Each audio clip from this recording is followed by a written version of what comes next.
نحمدہ ونصلی علی رسولہ الکریم، اما بعد۔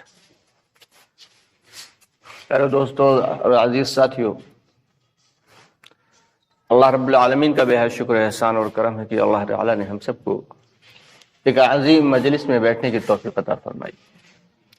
دوستو، بظاہر تو یہ مجلسیں دیکھنے میں بہت چھوٹی ہیں، لیکن اللہ رب العالمین کے یہاں ایسی مجلسوں پر بہت بڑے بڑے وعدے ہیں۔ فرماتے ہیں ایسی مجلسوں میں بیٹھنے والوں کے سیئات کو حسنات سے مبدل کر دیا جاتا ہے، یعنی گناہوں کو نیکیوں میں اللہ تعالیٰ تبدیل کر دیتے ہیں، یہاں تک کہ مغفرت فرما دیتے ہیں کہ جاؤ بخشا چلے جاؤ۔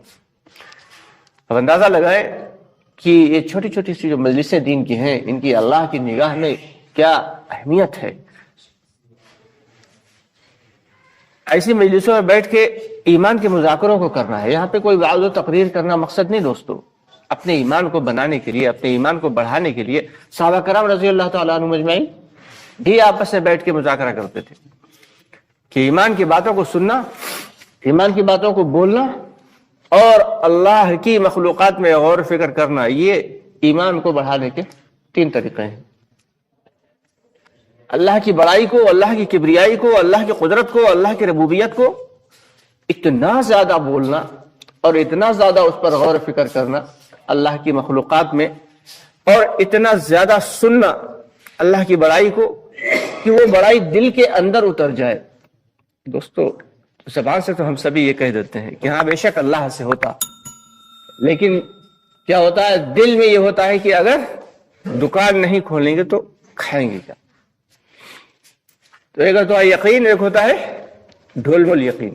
یقین کیا ہے کہ چڑیوں کا یقین اللہ کی ذات سے جڑا ہوا ہے، گھونسلے سے نکلی انہیں پکا یقین ہے کہ اللہ تعالیٰ خالی پیٹ گھونسلے میں نہیں جانے دیں گے۔ ہمارا یقین، اللہ معاف کرے کہ زبان سے تو ہم سب یہ کہتے ہیں کہ اللہ ہی کھلاتا ہے، اللہ ہی پلاتا ہے، اللہ ہی مارتا ہے، اللہ ہی جلاتا ہے، لیکن یہاں پہ خدا نخواستہ ابھی ایک سانپ نکل آیا۔ دیکھیے مجمع میں کیسے بھاگ رہا ہے، شاید سب سے آگے بھاگنے والوں میں خود ہی ہوں۔ تو اس سے کیا پتا چلا کہ یقین دل کے اندر ہمارے نہیں۔ ایک صحابی ہے، چلے جا رہے ہیں، دیکھا مدینے میں ایک گلی میں ایک شیر کھڑا ہوا ہے اور لوگ جو ہے کنارے کھڑے ہوئے، ٹکے ہوئے۔ اب جو ہے لوگ شیر کے ڈر کی وجہ سے آگے نہیں بڑھ رہے۔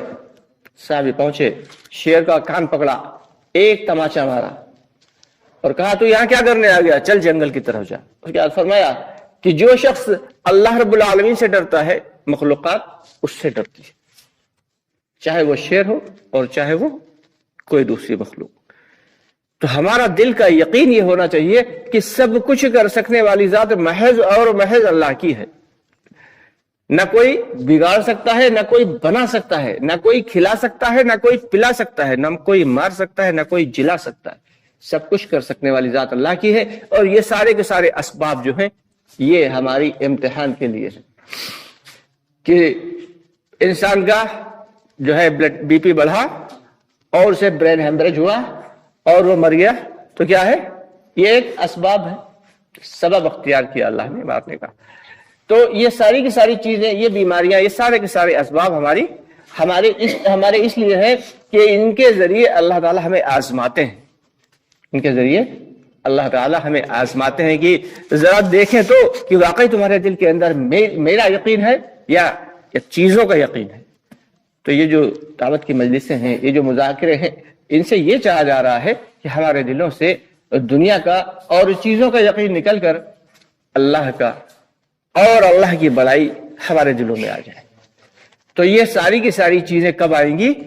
جب ہم اپنے وقت کو، اپنی جان کو، اپنے مال کو اللہ کے راستے میں خرچ کریں گے۔ صحابہ کرام نے اس کو کیا تھا، صحابہ کرام نے جان مال وقت کو ایسا لگایا تھا کہ فرماتے ہیں کہ صرف لگایا ہی نہیں تھا بلکہ دین پر جھونک دیا تھا، کہ مال کو مال نہیں سمجھا، اپنی جان کو جان نہیں سمجھا، اپنے وقت کو اپنا وقت ہی نہیں مانا، کیونکہ قرآن میں اللہ تعالیٰ نے صاف صاف فرما دیا کہ تمہاری جان اور مال کو ہم نے جنت کے بدلے میں خرید لیا ہے۔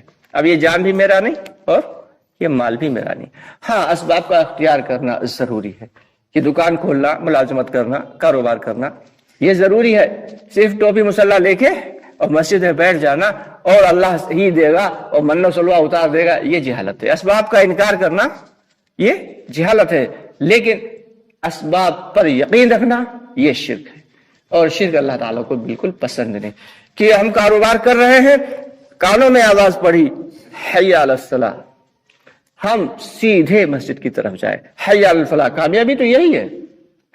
کاروبار کر رہے ہیں، پڑوس میں غیر ایمان والا بھی ہے، اب 2 دکانیں آس پاس ہیں اور ہم بھی نہیں گئے مسجد، اذان کی آواز سنی اور وہ بھی نہیں گیا، اب بتائیں ہم میں اس میں فرق کیا ہے؟ کہ ایمان اور غیر ایمان والے میں کیا فرق ہے؟ نماز کا ہی تو فرق ہے کہ وہ بھی نہیں گیا اور ہم بھی نہیں گیا، اب ہمیں اس میں کیا فرق ہے؟ ہم اپنے آپ کو بڑے فخر سے کہیں کہ الحمدللہ ہم ایمان والے۔ ہاں، اس سے بے شک انکار نہیں کیا جا سکتا، یقیناً ہم ایمان والے ہیں، لیکن وہ ایمان جو اللہ کو مقصود ہے، وہ ایمان جو اللہ کو مطلوب ہے، وہ ایمان ہمارا کہاں ہے؟ وہ کیسے بنے گا؟ اسی کے لیے یہ محنت ہے دوستو۔ گھروں کو چھڑانا، کاروبار چھڑانا، بیوی بچوں کو چھڑانا یہ مقصد نہیں ہے، بلکہ مقصد یہ ہے کہ ہمارے اندر یہ فکر پیدا ہو جائے کہ کیسے ہماری آخرت بن جائے۔ اصل چیز آخرت ہے، دنیا نہیں ہے۔ دنیا تو ایک جو بادشاہ ہے اس کی بھی دنیا دھیرے دھیرے کر کے ختم ہو رہی ہے، اور جو بھکاری ہے اس کی بھی دنیا دھیرے دھیرے کر کے ختم ہو رہی ہے، اس کی بھی زندگی ختم ہو رہی ہے اور اس کی بھی زندگی ختم ہو رہی ہے۔ لیکن جیسے کسی برف کی سلی کو سڑک پر، بیچ سڑک پہ ڈال دیا جائے، کچی سڑک ہو، تو جیسے جیسے وہ پگھلے گی، سلی جو ہے برف کی سلی پگھلے گی تو وہ کیچڑ پیدا کرے گی، لوگ اس سے پھسلیں گے، اس سے گریں گے۔ وہی برف کی سلی کو اٹھا کے گرمیوں کے موسم میں اگر کسی بڑے ٹب میں ڈال دیا جائے اور تو لوگ اس سے پانی پئیں گے اور ان کے جو ہے سینے سیراب ہوں گے، ان کی پیاس بجھے گی۔ تو ہماری زندگی کیا ہے؟ وہ برف کی سلی کی مانند ہے، دھیرے دھیرے کر کے یہ ختم ہو رہی ہے۔ اگر ہم اپنی زندگی کا صحیح استعمال کر لیں گے تو پھر کیا ہے؟ یہ ہمارے لیے دنیا اور آخرت دونوں میں کامیابی کا ذریعہ بن جائے گی۔ اور یہی زندگی اگر ہم اس کا صحیح استعمال نہیں کریں گے تو پھر اللہ حفاظت فرمائے، پھر اللہ تعالیٰ کے کوئی وعدے نہیں ہیں۔ صحابہ کرام رضی اللہ تعالیٰ عنہم اجمعین نے اس بات کو سیکھ لیا تھا، سمجھ لیا تھا، اسی لیے جب وہ کلمہ پڑھتے تھے لا الہ الا اللہ، وہ جلدی نہیں پڑھتے تھے، لیکن جب پڑھتے تھے تو ایمان ان کے دل میں ایسا رچ جاتا تھا، ایسا بس جاتا تھا کہ کیا کہنے۔ کہ مدینہ کے پڑوس میں ایک پہاڑ تھا، وہاں سے وہ پہاڑ میں سے جو ہے جوالامکھی پھٹ گیا اور جو ہے آتش فشاں پھٹا تو اس کی آگ اور لاوا تیزی سے مدینے کی طرف بڑھا۔